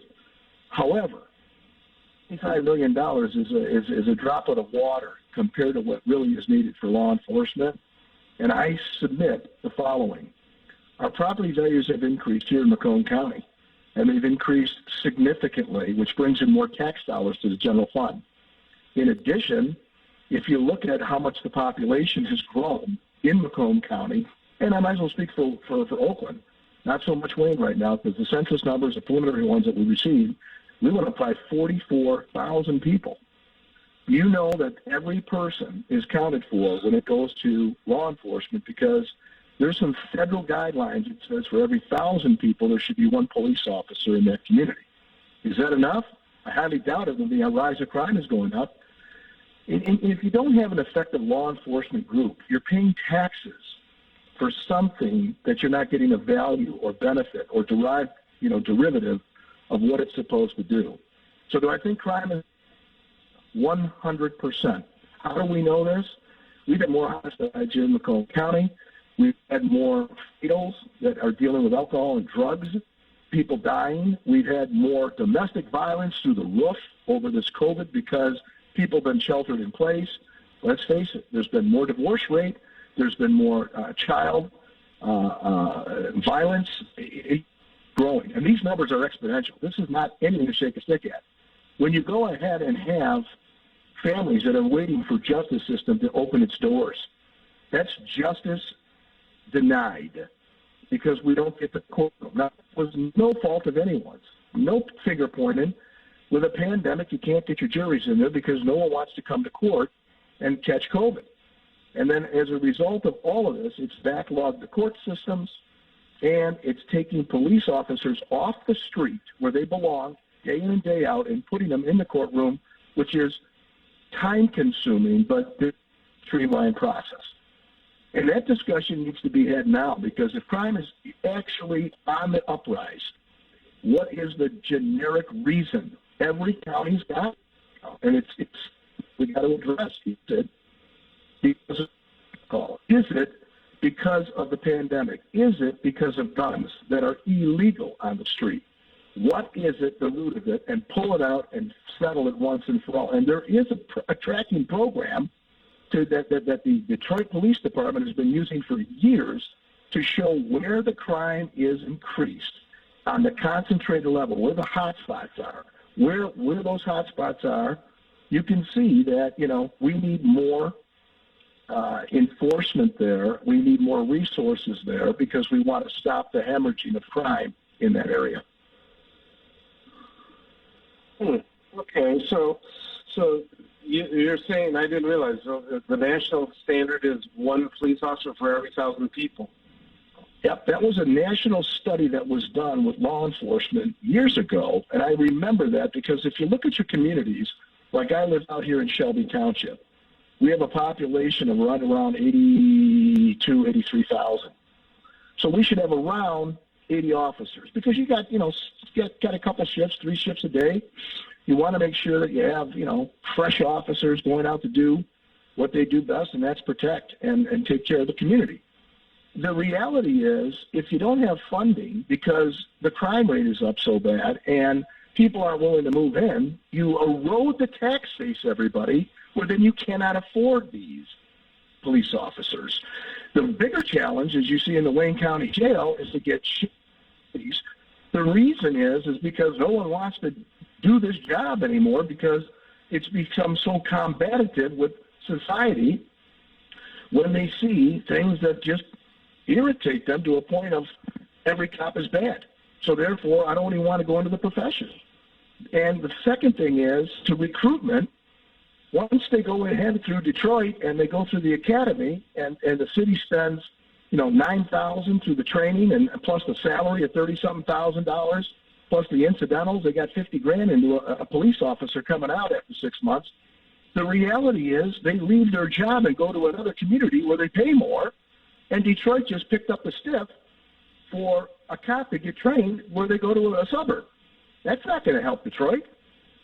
And this is the kind of thing I see because if the crime rate's so high in Detroit, for instance, why would a cop want to stay there? They can go to the burb and where it's a little less, active because it's a life-threatening career. It's not an easy career. You know best. You were the sheriff. We had a problem back when I was sheriff that people would go through the academies and be trained and then go to the suburban communities. Number one, it paid a lot higher. And you know what? How do you fix this problem? I mean, they wanted legislation pushed through that said that you could claw back at over 5 years the money that you paid out because we trained the police officers, and the Court of Appeals said, well, that's not right. And the only way you change it is through legislation. And there's still, I know that Senator Santana from Detroit is trying to say, look, this is not right. We're putting out all this money. That's taxpayers' money. At least give us back what we paid into you to train you. And if you stay with us for 5 years, then you don't owe it. But if you don't and you leave in the first 6 months, how did we benefit by paying all this money? How? And somebody ought to look at that issue a little seriously because this is not only happening in Detroit, it's starting to happen in the burbs where they get trained and off they go. Okay, I appreciate it, Pete. One last word before we let you go here. You saw that that Chief Craig is putting together a committee. Were you surprised by the committee, law enforcement committee? Were you surprised by that? Or I saw also that former Governor John Engler is his committee treasurer. So does any of that surprise you, or do you think that Craig's going to be the nominee that might be taking on Whitmer? You're asking me to look into a crystal ball. Chief Craig is got, I love the fact that he's got what's called public appeal. No doubt about it. Chief Craig is coming to a city that was under, siege as it related to, we ain't taking no crap, and you ain't going to give us no crap. We are going to find you for doing the crime. We are going to prosecute you to the full extent, and we are going to punish you. I mean, that kind of attitude went a long way to protect the city of Detroit, specifically keeping the residents safe and everything else. Do I think I'm surprised that he's a candidate? Like, no. And do I think Engler having anything to do with it? I think former governors met with him to talk to him about this is the job, this is what it entails. I think the buy-in from Engler is good because he's got real-world experience and knowledge about what needs to be done. The question is the public itself going to put the top cop in the governor's seat? And that's the question that I think should be looked at real carefully because what is it that we need here? Do we need more politicians or do we need people to get down to business and get this resolved? The other thing is there's positives and negatives that have happened, and pointing the finger at people isn't going to happen. And if you're going to have debates across the aisle, make them respectful and meaningful. But I think that Chief Craig, like anyone else, has a right to run for office. This is the U.S. of A, and more importantly, this is Michigan. I mean, we're true good kind of people. Blue collar, you got to say it the way it is. We're the automotive driven. And those kind of things, it can only happen here in Michigan when you can take somebody from the city and put him in the governor's seat. Pete, Pete, I appreciate you spending some of your Sunday with us. Looks like you're enjoying your job there as prosecutor of Macomb County. Got a lot of insight, and look forward to having you on in the future. So good luck in running the office there. Thank you very much. It's always a privilege and an honor to serve the people of Macomb County and to be a part of this great state. Appreciate it, everybody. Have a great day and a great afternoon. Enjoy your weekend. Be safe out there, and lots of love to the families. You got it. Thanks, Pete. Well, in the final segment here, we're going to be talking about Mothers Against Drunk Driving, a little bit brought to light by, I understand now that the governor has signed legislation that permits expungement of first-time drunk driving. That didn't make it through the first process for expungement, but now it will be. But a lot of people don't realize the history of Mothers Against Drunk Driving and the impact that it's had on the state and people's awareness and consciousness about drinking and driving. All you got to do is go back a few years and see some of the skits on TV and in movies, and would not be unusual for someone to have had too much to drink, at least in not only realistically, but also in the movies, to get on or to get into a car and to drive. And that culture has changed, although there's still too much in terms of tragedy that's associated with it. But impact panels and things like that are part of support. Is part of what mothers do for Mothers Against Drunk Driving, do against this tragedy that really hits a lot of people, not only in the state of Michigan but throughout the United States. So with us we have Sue Scher, I believe it is, from Mothers Against Drunk Driving. Sue. Hello. Yes. Good morning. On. And how is everybody doing? Ready? Can you hear me? Go ahead. Yeah, now we can. Go ahead. Go ahead. All right. Yeah. Sue Strong, and I am the program coordinator for Mothers Against Drunk Driving in Michigan. And actually, I do handle the victim impact panel for Michigan. And I've been with the organization for 8 years. And the expungement law, obviously, we are totally against it. To us, it's a privilege to have your license. The law is your BAC is at 0.08 to be against the law. And in 2020, there were 594 people arrested with a BAC level of 0.08 to 0.09. But there were Why don't you explain what that is? Blood alcohol content? The blood alcohol level. Yeah, the blood alcohol content in a person's system. And then there were 4,347 individuals arrested with a blood alcohol content of 0.10 to 0.16. So that is a significant increase and a significant high level of blood alcohol in their system, driving a vehicle, which then becomes a killing machine, and the person has no control over that vehicle. Actually, I even did a victim impact panel last night, and 17 people. I think there were 4 people in that victim impact panel that already had a second DUI. Our laws in Michigan are terrible for drinking and driving. And with this expungement law that she's thinking of signing would be just a slap on their wrist. I don't see where it would do anything for the future generation. It's given them the impression that, yeah, I can drink and drive and nothing will happen to me for another 5 years. It's an insult to the victims.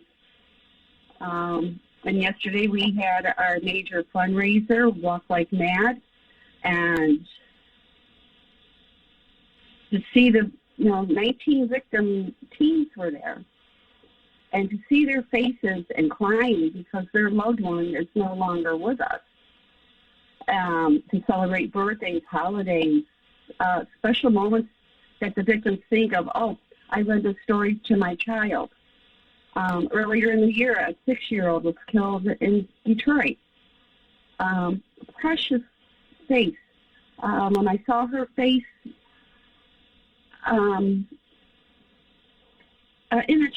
innocent child. Mm-hmm. It's disgusting. And then to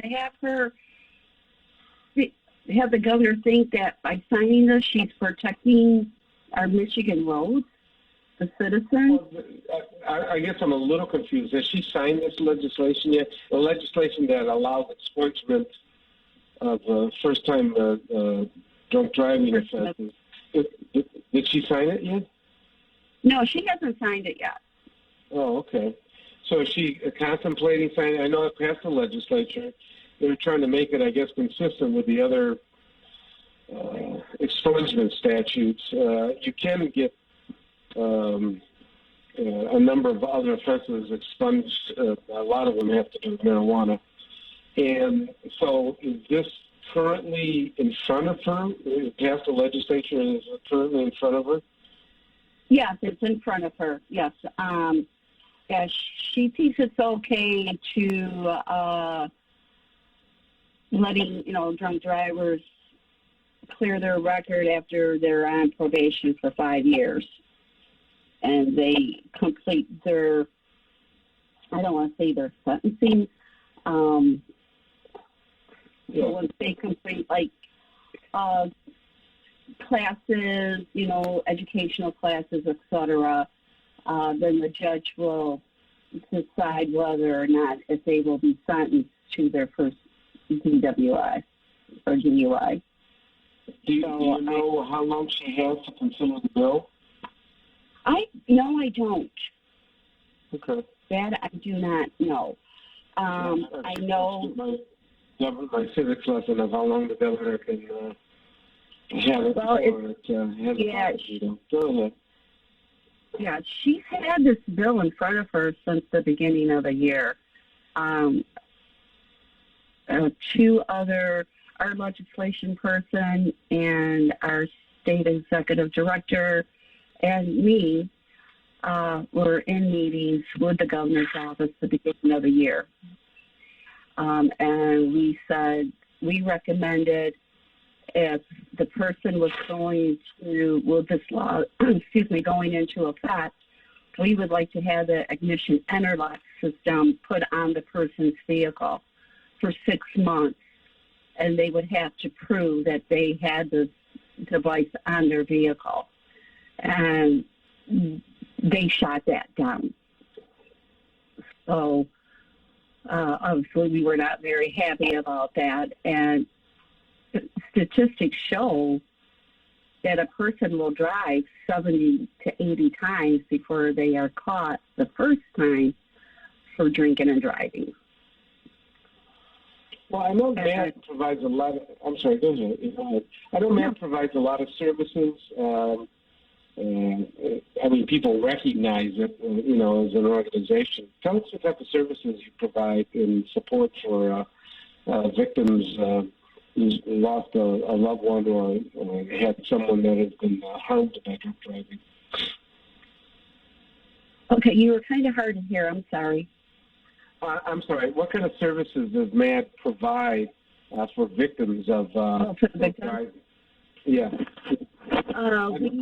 Like the impact panel, things like that. Go ahead.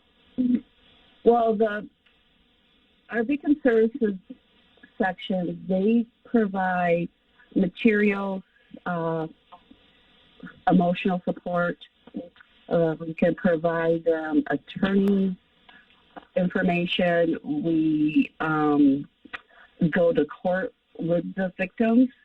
We work with the prosecutors. If there's sometimes, obviously, the court lingo is hard for the victim to understand, so we kind of break it down for them.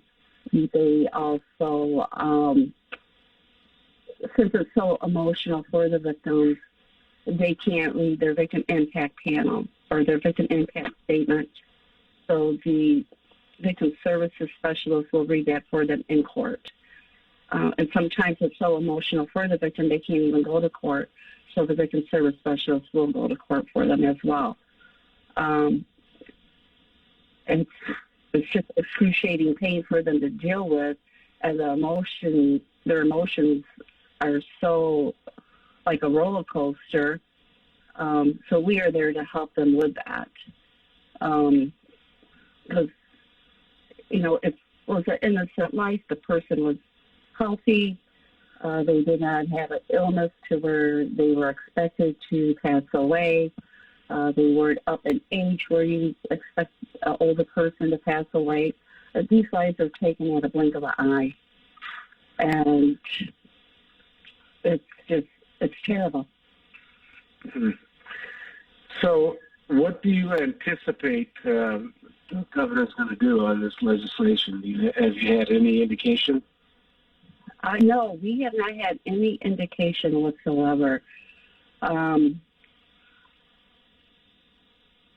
At these victim impacts, yesterday I was talking to a mother and father who lost their 17-year-old son on July 2nd in Sterling Heights. And when the father called us to see what services we could assist him with, him and I talked on the phone for an hour, and we both cried. And it was the first time I cried at work. And I got to meet him yesterday at the walk. And it was their only son that they had, their only child. And he's gone. How old was he? How old was he? 17. 17 years old. And he was on his way to work at 5:30 in the morning. Do you have a specific time that a lot of the drunk driving events seem to occur? Or is They usually happen, in the evening. The majority of them happen in the evening, after 9 o'clock, early hours in the morning, and because I actually network with law enforcement and, I hear the stories. I know the number of OWIs, the officers that get, knowing that they are out there on a daily basis, protecting the roads, making sure our roads are safe for the citizens of Michigan while they are out there going to family picnics, barbecues, weddings, etc. And they want to expunge a first-time offender for OWI. I mean, what is that teaching that person? Nothing. It's not even, and give them 5 years to continue the same behavior. In my victim impact panel classes I've been doing surveys, and their responses are, oh, everybody else does it. I didn't think I would get caught. And this is the mentality of the people that are out there drinking and driving. And it's not good at all. And when I leave a victim impact panel, am I worried that I'm going to get hit by a drunk driver? 200% yes, I am scared coming home. And it doesn't matter if I'm 45 minutes away or an hour and a half away doing one. What COVID has? What kind of impact has that had on drunk driving? It seems like you see is that drinking has dramatically increased with people being sort of pinned into the house and ordered to stay home and things like that. So they found substance abuse up, not only drug use but also drinking as well. So you think that's an impact on people just carried over the habits, getting back on the road? Yeah, like during the pandemic, I mean, there were over 25,000 arrests when, the establishments are supposed to be closed, restaurants, etc. And, almost 26,000 people were arrested last year, and, which is really absurd concerning the closures. People, they just don't really think of the consequences of what can happen. It can happen just so quick. I understand that now there is legislation. I don't know if it's still in existence that people can buy cocktails as well from restaurants, as well as food now. I don't know. Has Matt looked at that at all, or have a concern about it? Yes, we. Well, here in Michigan, yes, we did check that out.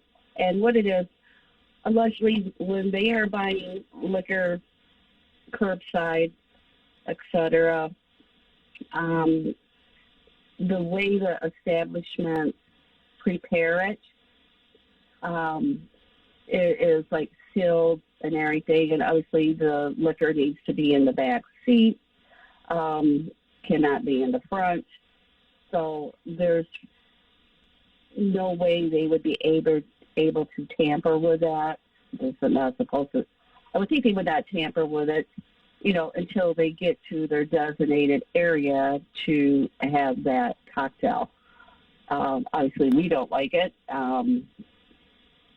It's just another oh yeah, it's just in the back seat. I can grab it right now. Same thing with the gas stations selling liquor.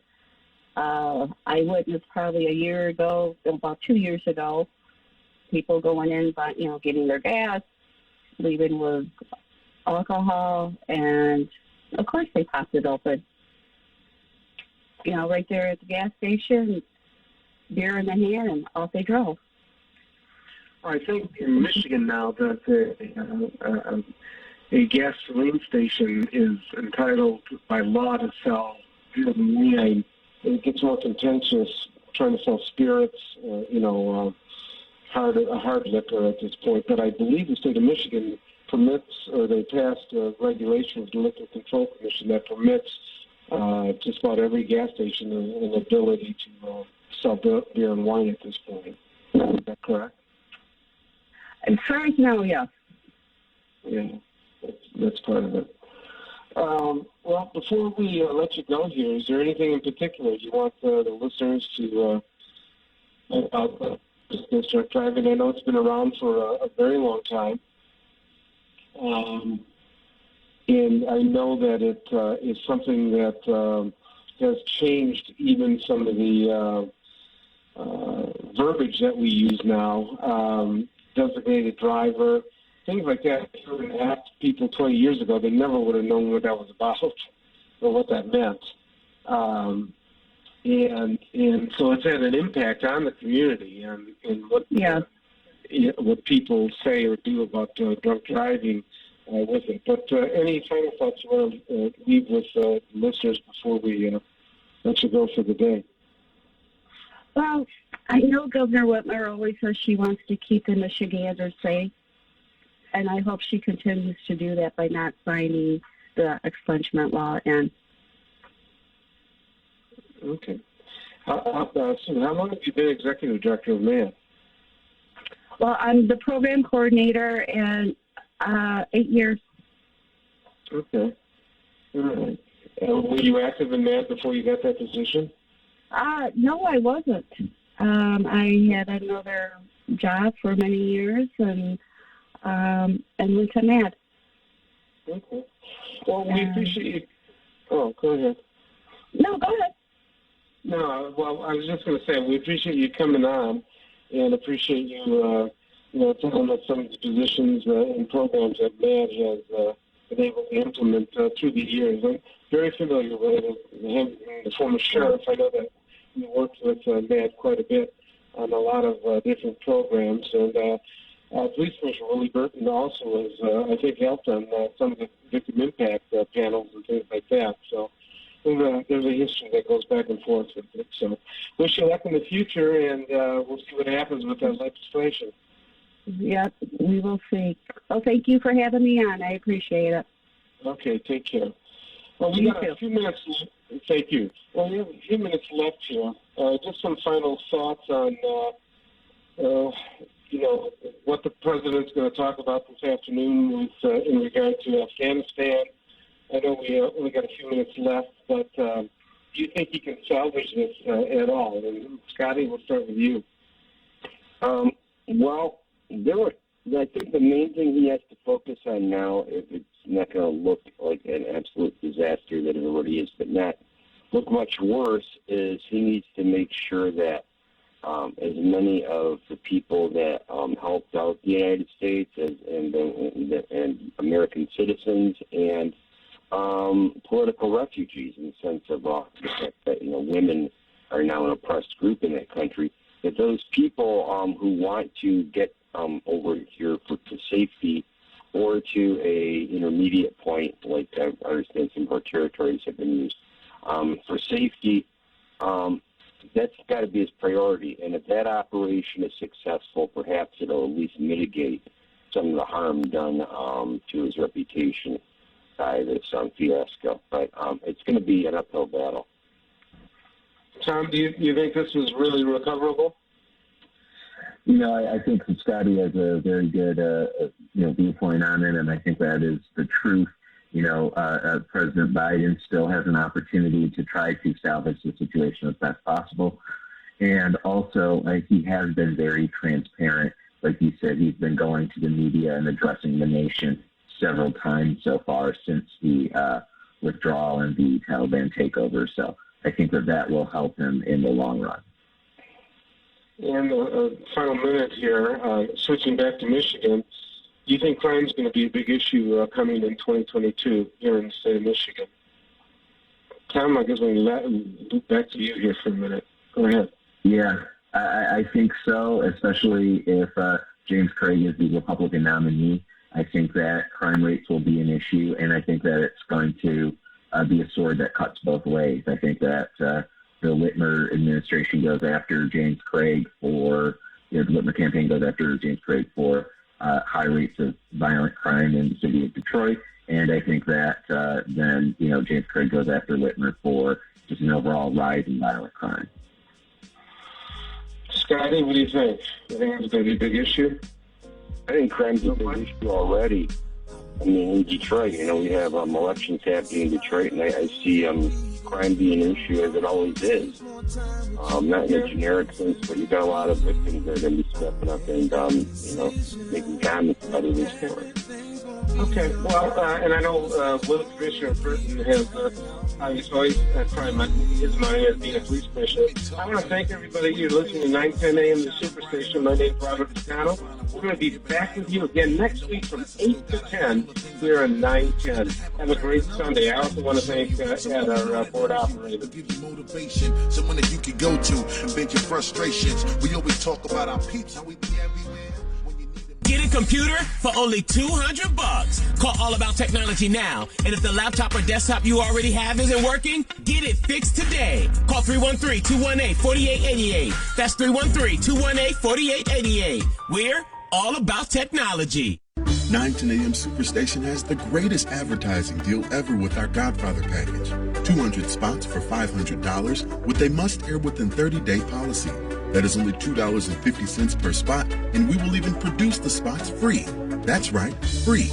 Call Ronisha Williams now at 313-434-8291. The city of Detroit overassessed property taxpayers by more than $600 million and refused to give a credit or a refund, even causing some people to lose their homes for taxes they didn't owe. We demonstrate, they intimidate. Do we capitulate? We have a court date, September 8, 2021, 8:30 a.m. in Judge Millhouse's courtroom. Were you a witness? Were you a participant?